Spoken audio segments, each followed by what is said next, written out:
2021. Vamos a hacer un homenaje, tributo a alguna de las marcas más conocidas y de las que más estamos seguros que les gustan a nuestros clientes.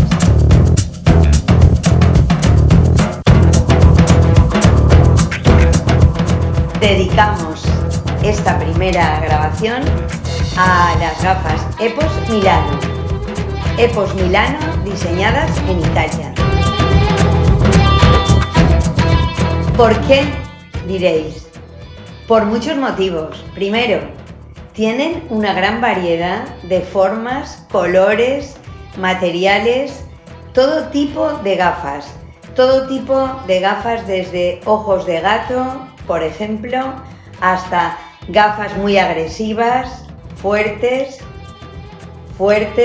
marcadas y siempre con un objetivo, mejorando la personalidad de nuestros clientes. ¿Por qué otro motivo? Porque tenemos una fábrica detrás que responde con muchísima seriedad. Cuando tenemos un problema, rápidamente llamamos o nos ponemos en contacto con ellos, con el representante o con la casa madre en Milán y nos responden enseguida, nos mandan los repuestos y merece la pena trabajar con ellos. También cubre una gran variedad de espectro de nuestros clientes, desde niños, que pueden ser tamaños y colores pequeñitas, hasta gafas grandes, transparentes, lo que hoy más está de moda. Creemos mucho en EPOS Milano, nos encanta la marca.